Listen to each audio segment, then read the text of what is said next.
companies.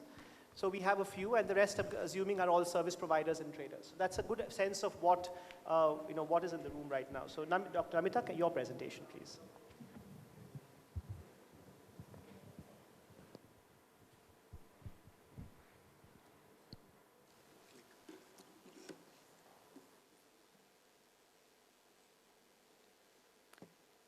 You can put that up, put the presentation up.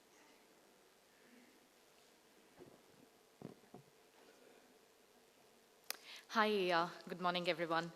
Thank you, Rajesh. Actually, you've made my job much more easy. And also, of course, like give a sort of a background.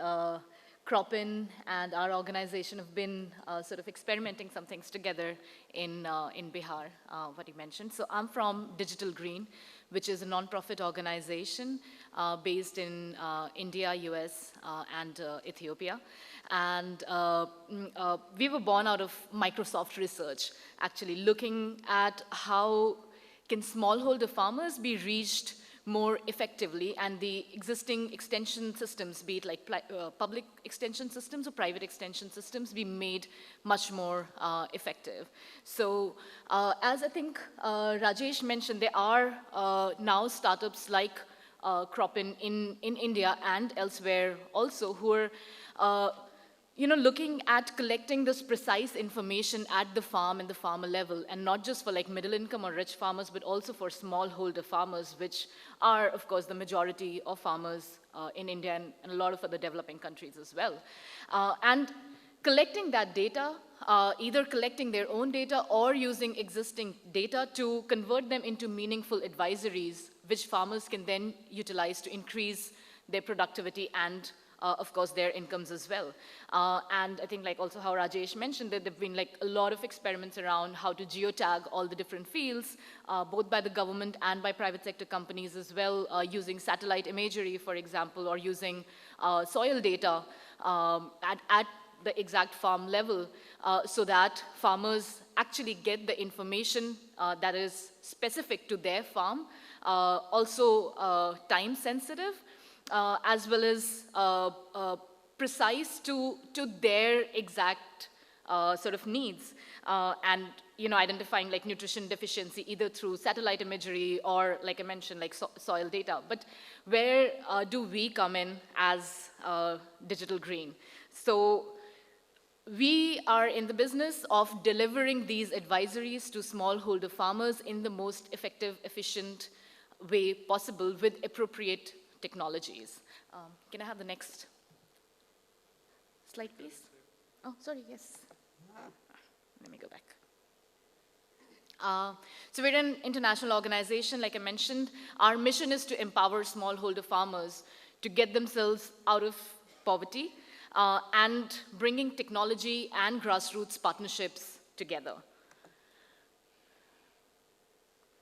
So how we started our work essentially was through community-based video approach, which basically meant involving the community itself in creating these messages in the form of video to enable peer-to-peer learning. I think like one of our earliest learnings as a Microsoft research project was that farmers tend to listen to their neighbors. That is usually one of their biggest sources of information, and then of course, our sales and marketing people from different organizations, different companies that come in, and the extension agents as well. But still, the biggest source even today remains the farmer next door. So if something's successful on my neighbor's farm, it's probably going to be successful on my farm as well. And that is the base that we have sort of set up for any technology that we use to deliver this information. So the entire community video-based approach was essentially that, featuring local farmers, made in local languages, and addressing very specific block, village level based information needs, essentially. But I think very soon what we realized was that while, using this approach, there was an increase in adoptions in Jivika, Bihar. There was an increase by like 50%. So in most of the cases, there's been like a 10 times increase in the number of adoptions of the practices that were promoted through these videos. But at some point of time, they all plateaued, and it wouldn't go beyond. And what we also kind of like found out was that farmers will adopt maybe one or two practices from amongst a big suite of practices. So why was that happening, and how can we kind of like change that scenario?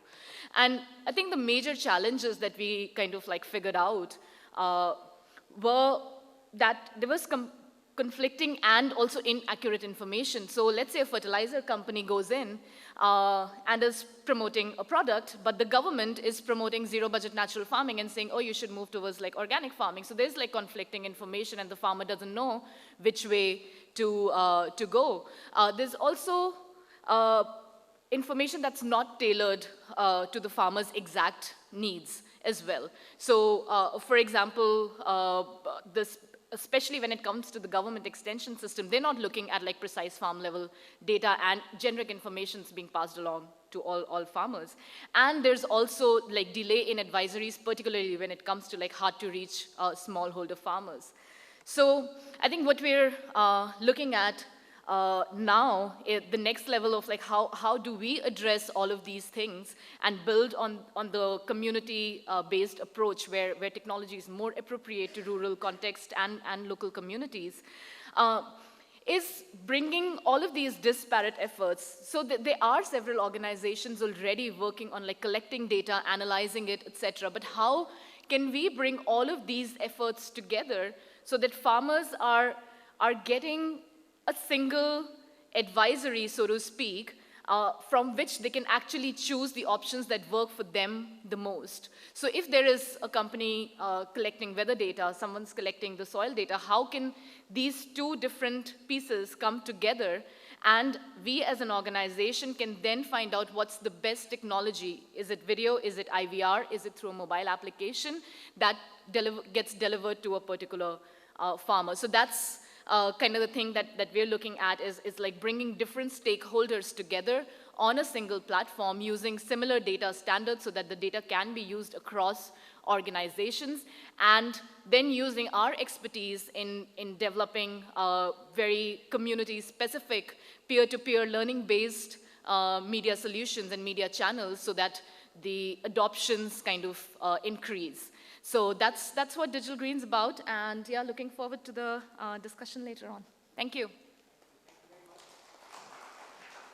Thank you for introducing Digital Green to us. A lot of commonalities between the two organizations, but the purpose remains the same, information delivery. Mr. Rajan, please.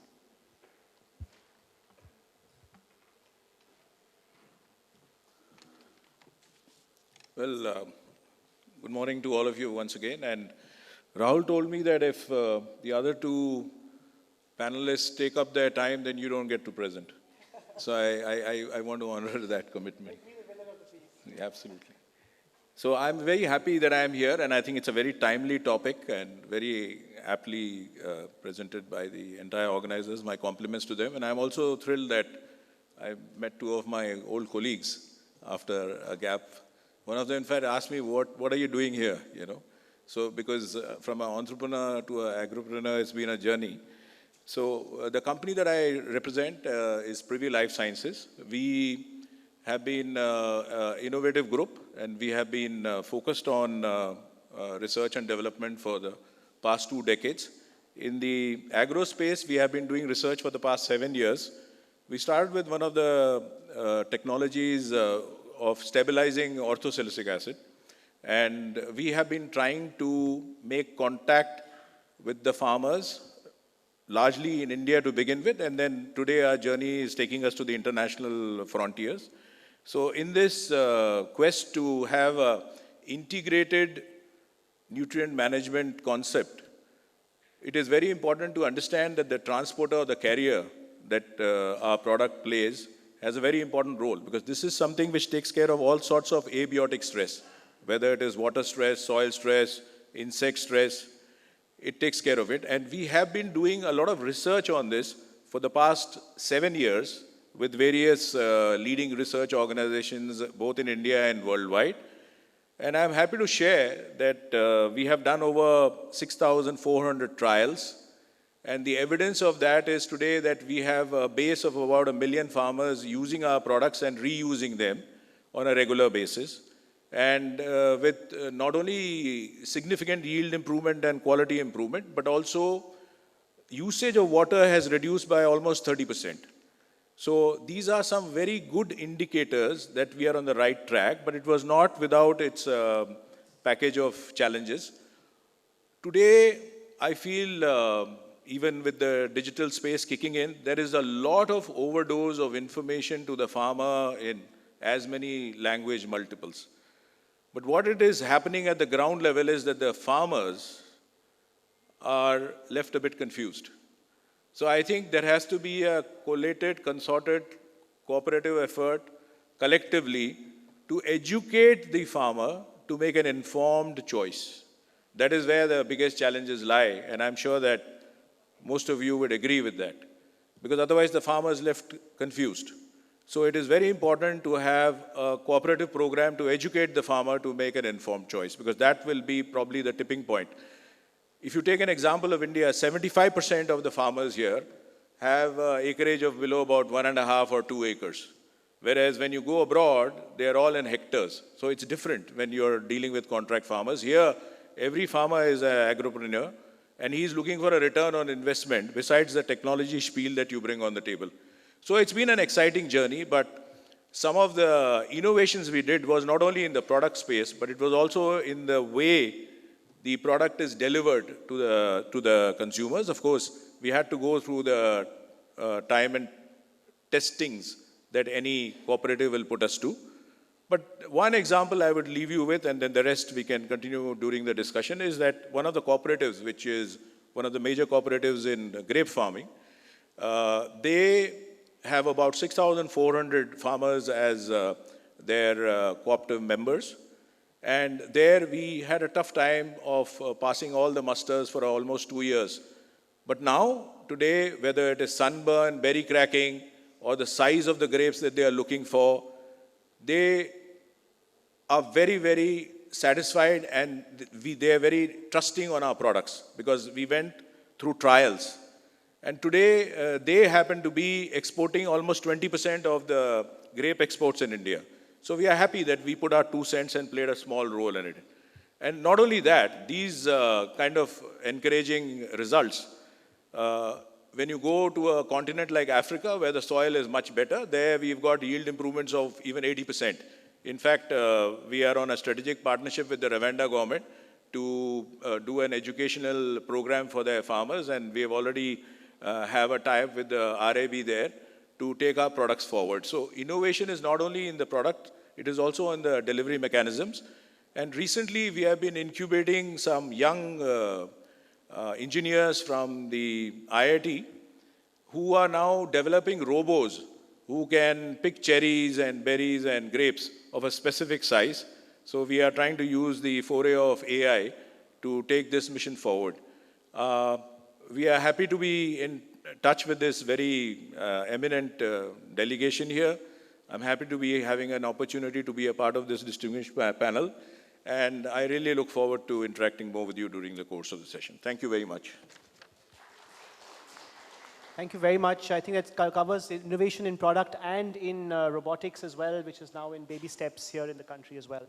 I'd like to have Mahesh Shetty, the president of the Indian Microfertilizer Manufacturers Association.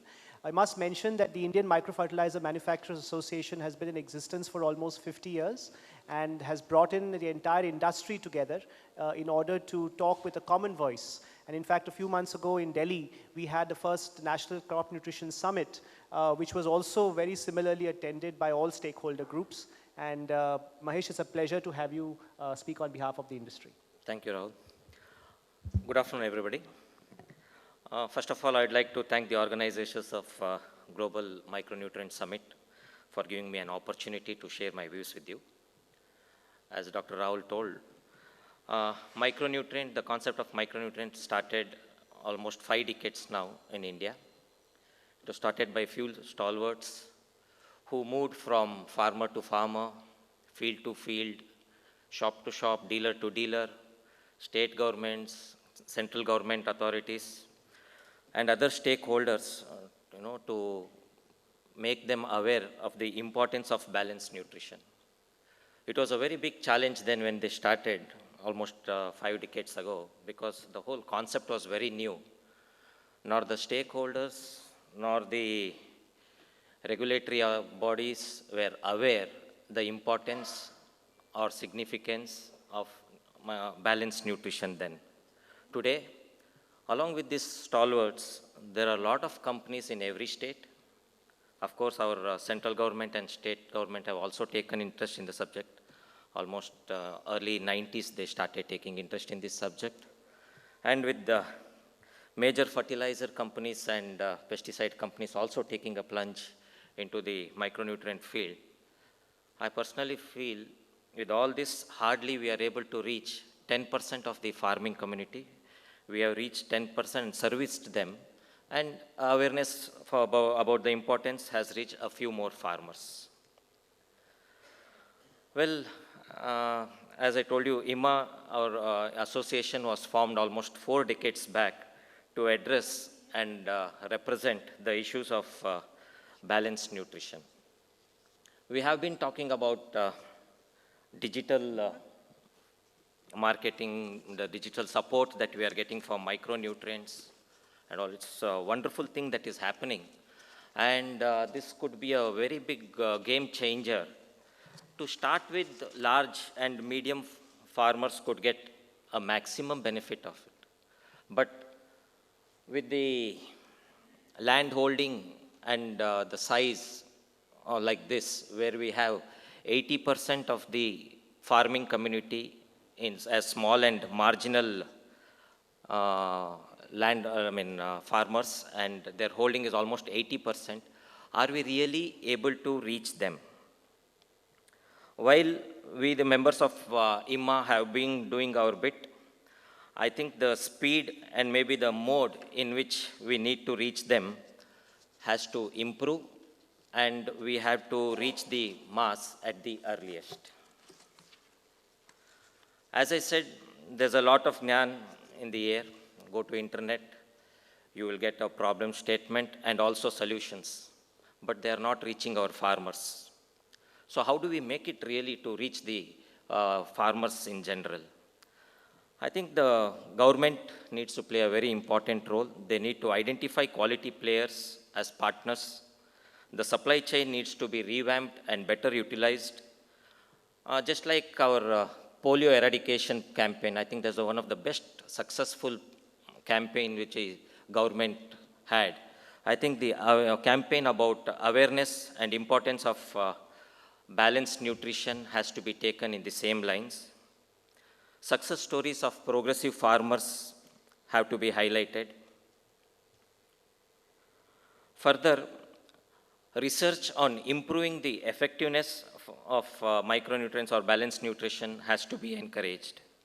Well, the new age sensors, images are able to analyze nutrient deficiency, yield, diseases, pest issues, and also suggest corrective measures. But the real challenge is in providing a helping hand to the farmers by making products and services available to them and to support the same. Well, a few days back, in UP, there's a nutrition, I think they're calling it the Nutrition Month, wherein focus, we see our Chief Minister feeding a young child. Well, in fact, we all need this support today. And he went on to say that if the country's children are weak and malnourished, the youth of the nation can never be strong. Really true. But as I told you, we all need to be fed, but we cannot expect them to do it. So I feel the easiest way to fight this nutrition deficiency is bringing back nutrition to our soil, to our crop, and to our day-to-day food. Dear friends, it is not only zinc and boron that are deficient. There are also other nutrients like manganese, iron, magnesium, calcium, sulfur, copper, molybdenum, which are deficient. New trend is not a total shift from traditional agriculture. It has to be a blend of organic with nutrition management, which has given very good results as shown by research. just to give an example, the beneficial effect of farmyard manure in combination with zinc is higher compared to the application of zinc alone.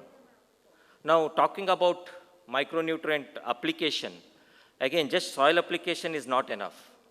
With our 50 years of combined experience, we have seen various deficiencies of different nutrients at different stages in different crops. So, foliar has got its own importance and has got its own and an important role to play. The farmers, if the farmers have to get a quality and a quantity yield, then both application of soil as well as foliar application in micronutrients has to be encouraged. And we have seen tremendous results in all our experience so far with the farmers. Well, when we are talking of this, I think the biggest challenge that is that we are going to face is the delivery system. With the digital players coming into picture, I think it is going to be a very big benefit we are all going to get.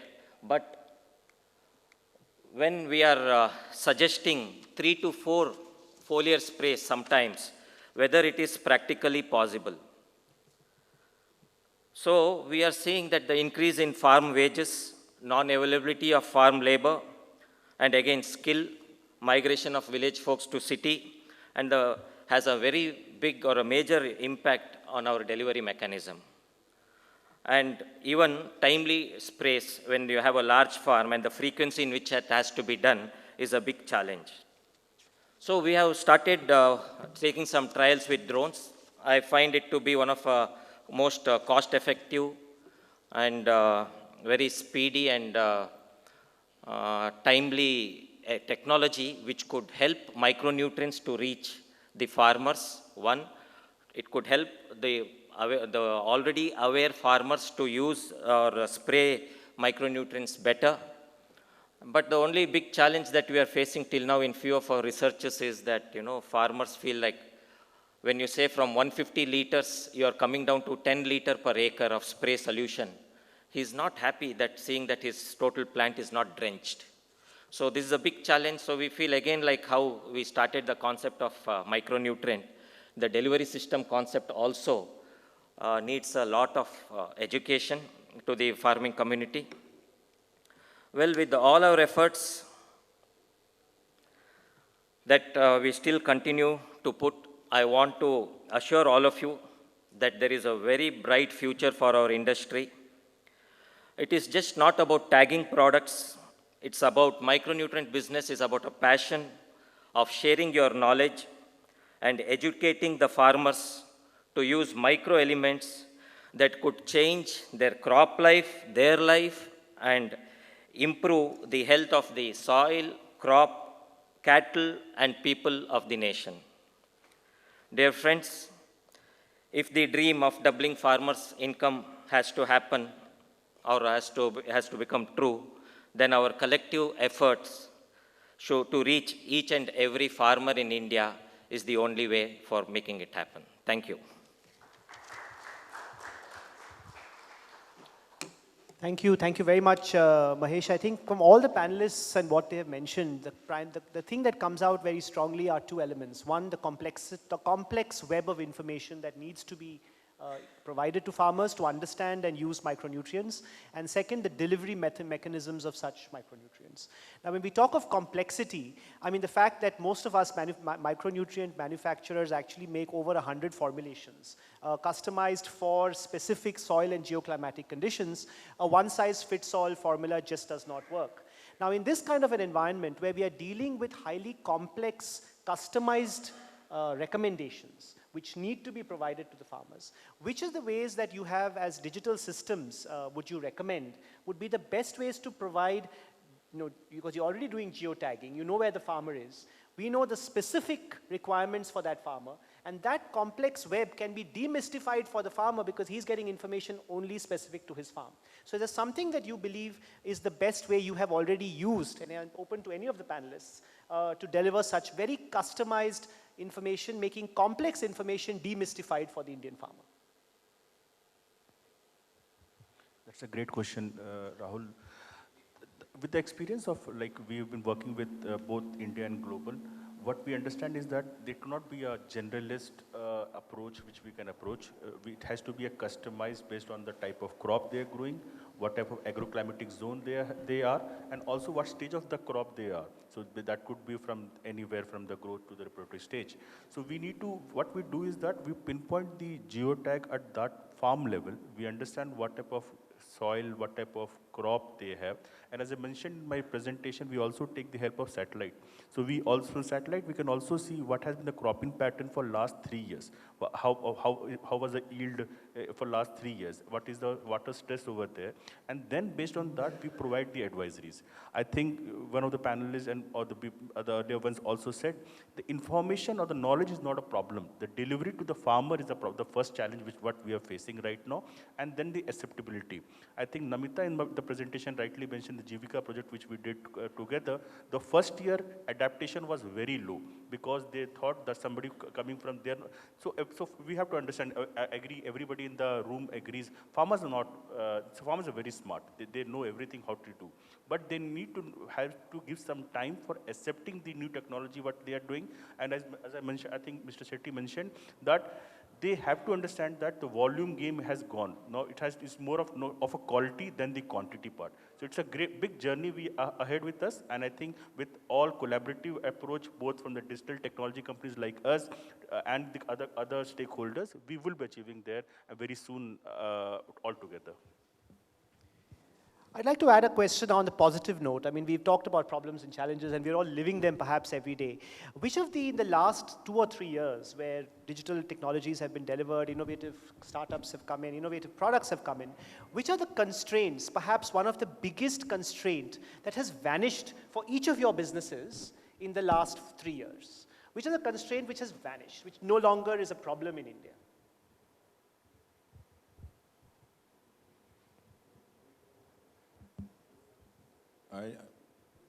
Can you hear me? Yeah, okay. I don't know whether I can straight away certify something as being banished because, you know, I sort of risk the wrath of so many people sitting in front of me. So I wouldn't like to indulge. But I would say this, that I find that the industry and the government is more in communication, and the industry themselves, between themselves, are more in communication. They are willing to look at more co-creation, which is a very good sign. And that's the sign of maturity instead of working as silos. And that's a big difference. And to add to what my colleague had just said, I go back to the same cooperative to give an example on traceability, that I had a counterpart from US visiting us where we are doing some good work there. And he was quite stunned to know that in the grapes that cooperative was packaging for exports, that the traceability would go down to not only the farmer, but if supposing the farmer had 5 plots, it would go down to the specific plot. And that sort of traceability, he said, was something that may not be available even in his country. And he said there is very little awareness because, you know, we are branded as a third world and not getting the kind of advantages that the good practices are putting on the ground. So I think the digitization of this should help us even make it to the global arenas where probably other countries have stolen a march, but I think we can make strides. I think just to add one more point, Rahul, that government also well aware of like public-private partnerships, and we come across in the last 6-7 years, what we have seen is that a lot of private partnership technology has been put front-led, and I'm sure with all, as I mentioned, the collaborative manner, government, industry, and technology startups like us, we will achieve the targets. Sorry, I need to put in a word. While my colleague is being diplomatic, I would say they need to do a lot more. I mean, I'm very blunt on that because I can give you an example of the Rwanda government where we went there. So in the innovations that they wanted, they had the whole ministry there to meet the delegates. They spent a half a day there, and within a period of 11 months, the registrations were through. So that's the kind of momentum that is required if you want to bring about a change. I think I'll agree to what most people have been saying, that there has been much more acceptance by the governments in adopting newer technologies and newer digital technologies for delivery of information as well. A lot more needs to be done. So I wouldn't say it's vanished, but I'd say it is vanishing. And also at the same hand, I think reaching farmers is increasingly becoming easier with increasing connectivity and access to smartphones, etc. So hopefully that's a challenge that will sort of like ease out as we go along. I would like to answer both the first and second question together. I think with the government trying to encourage soil health card, soil testing has to be taken very seriously, which is not happening in our country. We as a company, we charge about 1,000 rupees. I always tell my team that soil testing is like match fixing. The moment you test the soil of the farmer, we are giving him all the nutrients. It's not just about NPK. It's all the 18 elements when you give it the detailed soil test. And based on his crop, we give up to 3 crop recommendations, depending on what he's going to grow for the next 2 seasons. So that kind of this one, when he gets the report, he's very serious about it. And when he follows our recommendation and he gets the result, he becomes a permanent customer to you. And other, farmers also get to see the result and they also follow him. So it's a very important thing. And our pressure to do the soil test has vanished. There is automatically a demand, but unfortunately, very few people are very serious about it. We see people doing it 100 rupees and all, which is really not possible, feasible to be testing the soils. Yeah. Another next question, follow on, I wanted to, we talked a lot about tech which involved artificial intelligence. I heard satellite imagery, I heard robotics, I heard drones. I mean, it sounds down to short of rocket science, we talked of everything else. So there's a lot of tech that has been created. However, the gap that exists between what we create and what farmers actually use is phenomenally large. Do you believe farmers are willing to pay for such digitally delivered information, or right now they are in a stage where we have to provide it as a service as companies to these farmers? What is the stage at which we are right now? So, Rahul, with my experience of last 5-6 years with the government, some couple of projects which we did with the small marginal farmers are ready to pay, but they need to we have to be patient to make them, show them the results, what they're expecting. And without having more of gyan, more of giving them presentations and all, they need to go there, outreach them, show them with the demo farms and all, how the data helps. And that's what the government comes in the place, where they help us with the initial 1-2 years of the engagement with the farmers or the FPOs or the FPCs. And once, if it comes through, the farmers know, yes, it's getting a value, they don't mind paying them. Is that my experience? Well, I feel the farmers are ready to pay. We have made a small experiment in Karnataka where we tried to deliver quality inputs to farmers' doorstep. It has been relatively successful. We have delivered about 10,000 farmers till now. All varied products, could be pesticide from any big multinational company, micronutrient, name the things, including seed. Farmers are ready to pay because they know they are getting the quality and quality product and at their doorstep. Again, with the technical benefit which we are backing that we are giving them, they're happy to pay for it. Another point I wanted to make here is the fact that the Indian good agricultural practices standards for various crops are kind of very sketchy. And I sit on the Prime Minister's panel as Aries Agro is an invitee to it on the double farm income committees. And we have filed for our very first India GAPS certification, which includes micronutrients in almost 7 different stages. So we've done it for soybean, the next crop is going to be tomato, and we will go on to various other crops where we will recommend micronutrients specifically. And the Niti Aayog has put in balanced crop nutrition as a national imperative in their documentation which came out of these deliberations. Now, considering that right from Niti Aayog to the Prime Minister's office to various other committees are now going to start talking about propagating India GAP, which includes micronutrients specifically, plus of course digital tech which will enable people to understand these technologies. Combine the two, and we are at a stage of an industry which there's a tremendous huge upside that will result. Now, what do you believe all of us as industry players and stakeholders need to equip ourselves to be ready for this upside? Because as of now, we have been used to an industry that is growing fast, but is still in incremental growth. Now you're looking at much more rapid strides coming from various sectors, and the stars have literally aligned for all of us, and we're kind of there to serve the farmers in this point. What is it that we need to, one thing that each one of you need to believe that we all need to equip ourselves, and once we do that, we'll open it up to the audience for questions. Just one quick thought. Yeah, I think there needs to be a renewed vision, a kind of a 360-degree integration of looking at all the pieces. There are plenty of innovation happening in the product and in the digital and technology space, but I think the government policies have to kick in. And it has to start even with stuff like land reforms, where leasing of a farmer's land and giving him the security because he's emotionally attached to it, especially in a country like ours, and to show him that he can still make returns. Because let's not forget that I don't want to build any pessimism here. I'm a die-hard optimist myself, but I would say this, that we have to ponder over a fact that we are in an industry where in the past 10 years, there have been 3 lakh farmers who have committed suicide. So, I mean, which is the other industry you can tell me where because of economic pressures, such a thing has happened. So, let's not go away from reality. Abhi Delhi dur hai, but I think I see a lot of momentum and positivity in the young entrepreneurs of today, the agropreneurs also. And I'm sure that we can make a big difference.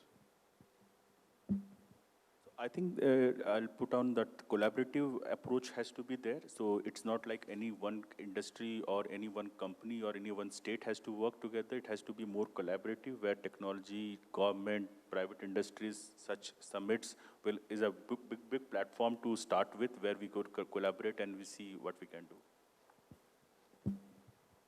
Well, with the growing business, I think we have to see how strong our supply chains are. And again, delivery systems, transport, and our own warehouses, because most of the time it's a seasonal business. June, July, August, you have demand from across the country, and getting ready for that is a big challenge. I think a big way to use this opportunity would be, and again, go back to are farmers actually ready to adopt all of these things, and how can the information be delivered in a way which is making sense for them, where they feel it's actually going to really be profitable against the kind of investment they're making. So essentially talking the farmers' language to really enable them to adopt these practices. Well, thank you very much. I think I have an indication that the Honorable Minister is here, and therefore we need to wrap up this session.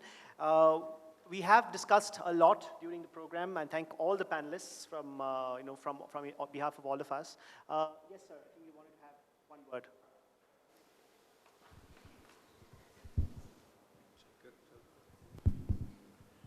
I think very good discussion has taken place.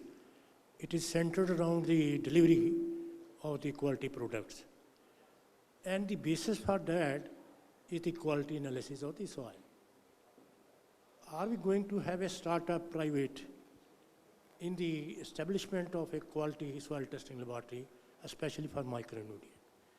If the fertilizer industry may on a cooperative basis start in each state one good quality testing laboratory, I think the business will pick up likely.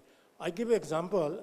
As a human being, we always go for our blood test to a very reliable test, say Lal Path Labs, Ranbaxy, so on. So there is a need for that if we have to make a quality. Certainly, sir. Thank you very much, and thank you very much for those inputs. And we have to really wrap up the session now because the Honorable Minister is here. Thank you very much to all the panelists. We have covered fair ground. I'm sure we can have offline discussions with everybody else. Thank you very much. Thank you. Thank you very much indeed. And may I request Dr. Rahul Mirchandani to kindly present mementos as a token of gratitude and appreciation to our eminent panelists. We present to Dr. Namita Singh. Thank you very much indeed, ma'am. Mr. V.R. Rajesh.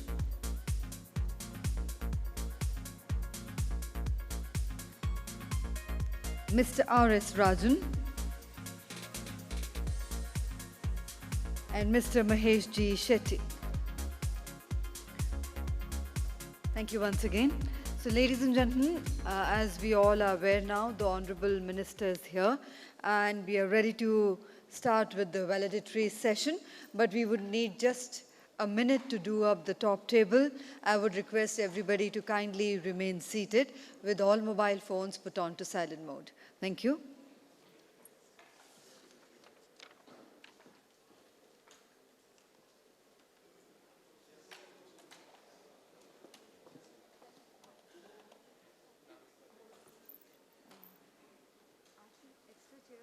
State Ministry of Agriculture and Farmers Welfare, Government of India, Shri Kailash Chaudhary ji. A very warm welcome to you, sir. Also joining him on the dais is Shri Satish Chandra, Director General FAI, New Delhi. A very warm welcome to you, sir. Dr. Andrew Green, Executive Director, IZA USA, and Mr. Colin Thompson, General Manager Sales, Rio Tinto.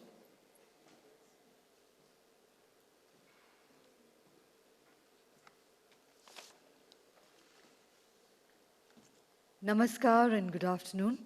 Honorable Chief Guest Shri Kailash Chaudhary, Honorable Minister of State, Ministry of Agriculture and Farmers Welfare, Government of India, distinguished dignitaries on the dais, eminent speaker, distinguished delegates both from abroad and India, ladies and gentlemen.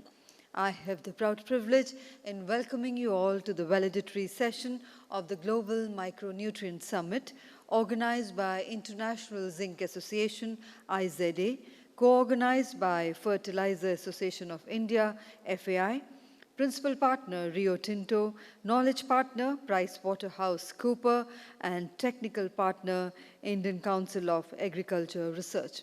And before we proceed further, I would request Mr. Satish Chandra to kindly do the honors of welcoming and felicitating our honorable chief guest with a floral bouquet and a shawl.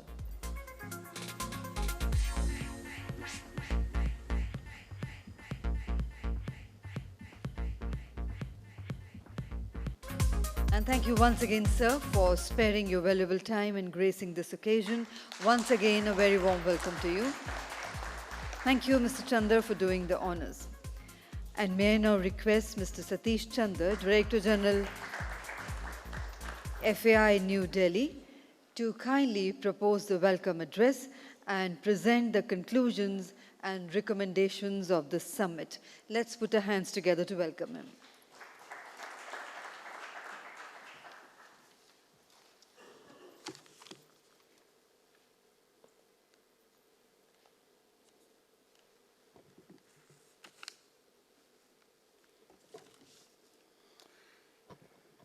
Honorable Minister of State for Agriculture and Farmers Welfare, Shri Kailash Chaudhary ji,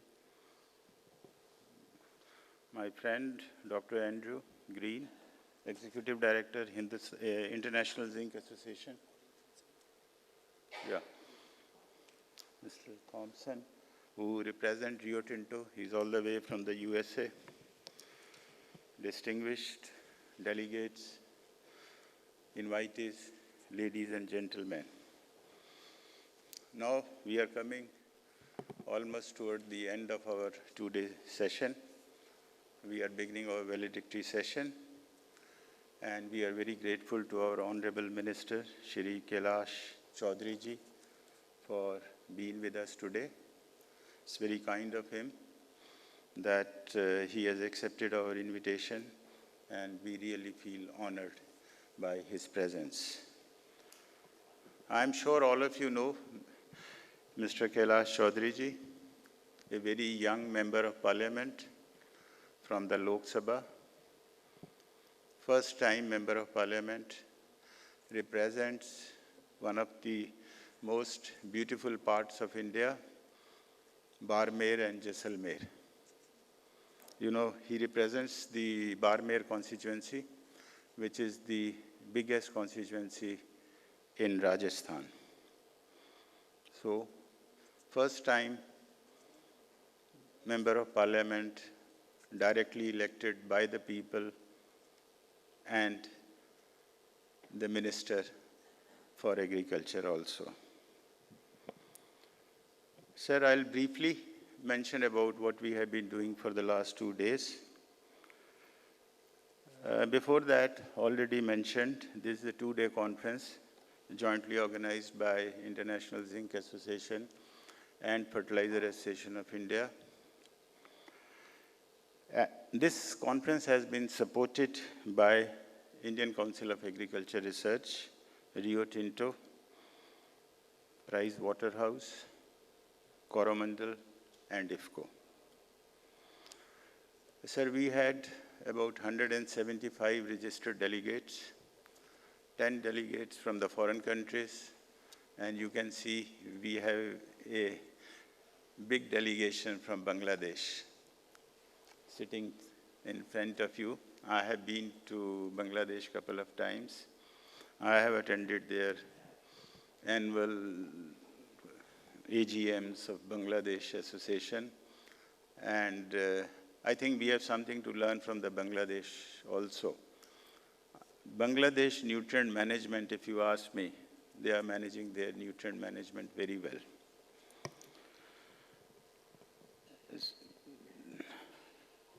Sir, the conference was inaugurated by our Honorable Agriculture Minister, Shri Tomarji. During the inaugural function, a knowledge book was also released on micronutrients.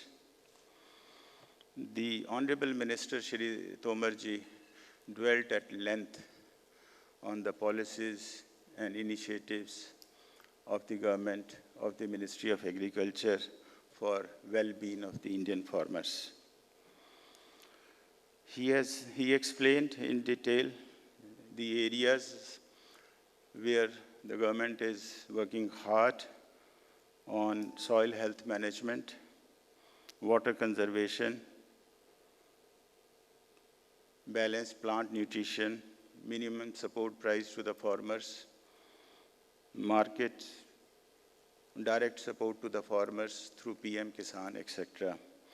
All these have a direct bearing on what we are discussing on a specific issue of the Agriculture Ministry about the plant nutrition, and within the plant nutrition, only about the micronutrient. So the technical session was divided into 5 sessions, and 3 sessions were presided over by very eminent people like Agriculture Commissioner. Then we had the Secretary from the Ministry of Agriculture, etc. Total 15 papers were presented. And then we had 2 group discussions also. Now, briefly, what the conference has discussed. Well, the speakers have touched upon the soil health card scheme of the Government of India. Now, this scheme has been widely appreciated. This scheme enables the farmers to know the status of his health, deficiencies of the micronutrient, and in that, we are supposed to capture the deficiency of the micronutrients also. So this is the first step which is required for balanced nutrition. Well, there may be some deficiencies in the scheme where this needs to be implemented little more vigorously. The quality testing of the soil has to be done much better, and the recommendations which are given to the farmers are ultimately linked to another program of the government, that is the direct benefit support to the farmers. Now, we have not talked on the DBT, but DBT is a mechanism under which the farmer buys his fertilizers through a POS machine where his all data is stored. Health card, what is the status, that should be available.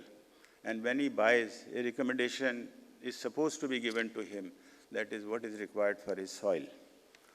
Now that scheme is working very well.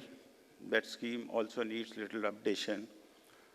So soil health scheme is one of the schemes which has been very dear to our Honorable Prime Minister also, and is the right step for nutrient management. Next, coming to the micronutrients, which has been the topic for this 2-day discussion. Well, the very terminology micronutrients I think no one has suggested whether we can have a better terminology, because micronutrients do not truly reflect their importance and their need in meeting the nutritional requirement of the crops. So one can deliberate and see whether we can come with a better terminology. Now, the conference also felt that for disseminating the right information, a lot of extension work need to be done by all the stakeholders.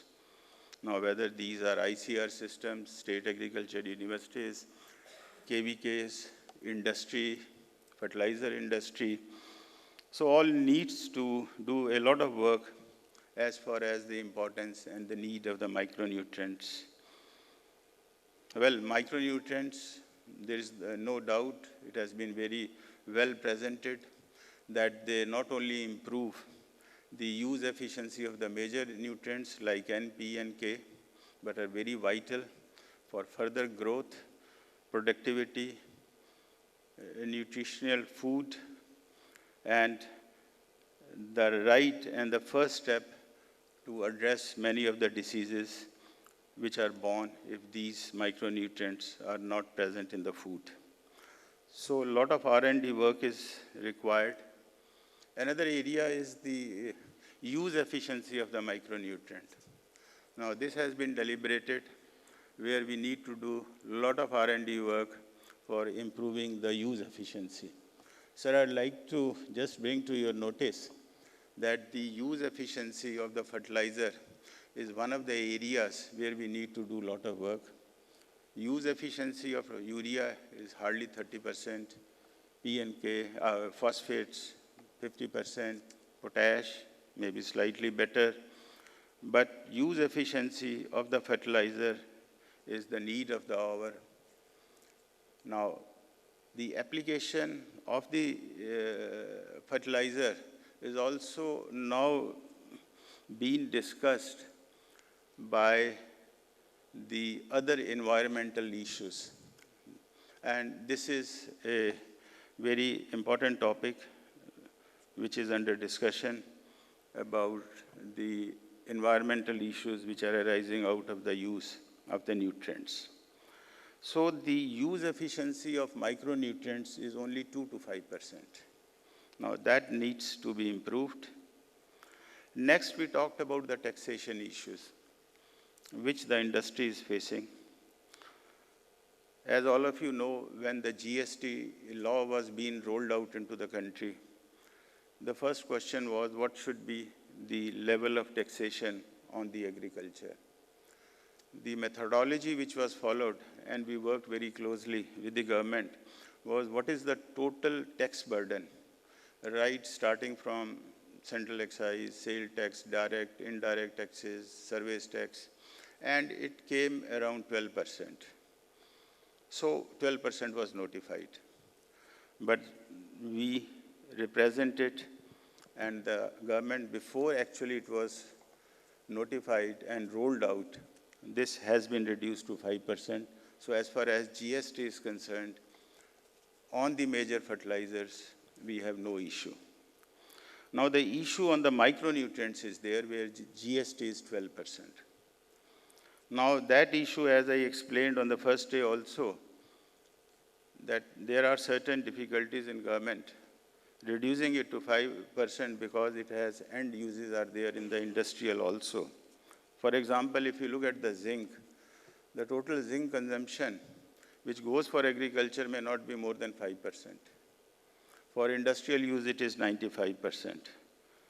So here is a little conflict. By reducing it to 5% to take care of the agriculture, because resources at the government and state level have also to be met. So this is one issue. We'll try to carry it forward. Similarly, there is an issue of import duty, import tax. Now, fertilizer are taxed at 5%. Our raw material under GST initially was taxed, phosphoric acid, potash, etc., which goes into the production, ammonia at 18%. That also we represented to the government, and finally they brought phosphoric acid from 18 to 12%, and finally from 12 to 5%. So the tax which goes into the import of the raw material for production of micronutrients attracts 12% or maybe somewhere higher, because customs tariff does not recognize them as nutrient. Under the customs tariff, only N, P, and K are the nutrients. So this will have to be taken care of. So taxation was one of the issues. Another issue which was raised is the quality issues of the micronutrient products. Now, as far as the quality issues are concerned, these have to be addressed by the industry.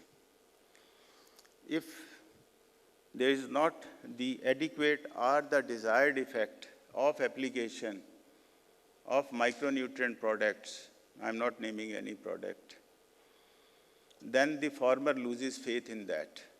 And if we do not maintain the quality, then probably their promotions, there'll be a lot of challenges in their promotions. The next issue which we discussed was about product approval under FCO. Now, this was explained by the Agriculture Commissioner, Mr. Malhotra, who was here, who is also the chairman of the FCO committee. As FAI, I am also the member. So wherever the industry has given the proposals for inclusion of more products in the FCO, we have been able to carry them through the FCO. Though the time lag may be a little issue, but this is one of the issues. Now here we are also deliberating, not only for micronutrients, whether we should go for label-based products. You make a product, label it, and then it should meet the specification which are on the label. Next issue was the subsidy issue. Now, some of the members felt that subsidy on zinc and boron, which was notified about 10 years ago, was 500 and 300, and it should be increased. Here, I would only like to submit that as a matter of policy, and FAI also, we want to move away from the subsidy. The product should be sold on merit. Whatever the money, the farmers need the money, whatever 80,000 crore is the budget, it should be given directly to the bank account of the farmers. It is his choice, whatever he wants to buy. So, and as far as increasing those subsidy levels, there are two issues. We have to divide it into two categories, urea and P&K fertilizers. P&K fertilizer, the policy is different. MRPs are open. You can always build your cost into the MRP. And once you are giving the quality product and we claim that 20% increase and so many other benefits, I think acceptability should not be a problem. And even at the government level, let me tell you that there is absolutely no scope for any increase in the subsidy level. Water-soluble fertilizers are coming. High-cost fertilizers, no subsidy on them. They are growing at 15 to 20%. There also, we are not pleading for any subsidy. But one important point which was made by the ICR also, that is on zincated urea. Now, that's very important. Urea policy is different. MRP is fixed by the government. Industry has no say in fixation of MRP. Zincated urea is also under subsidy concession scheme. I'm sure all of you know. There also the MRP is fixed by the government. But the cost which is included for coating the urea with the zinc doesn't meet even 25% of the total cost. And then there was the issue between the state micronutrients and coated micronutrients. And if we look at the total consumption of fertilizers in the country, we consume about 55 to 56 million tons of total fertilizer. And urea is about 31 million tons. So if we have to address the deficiency of zinc, and if we reach through urea, I think it's a very effective way. But then The choice is there. Let the choice be with the farmers, whether he wants coated products or he wants the direct. I think there is no conflict, and both routes should be open to him. So these are the issues on which there were two issues.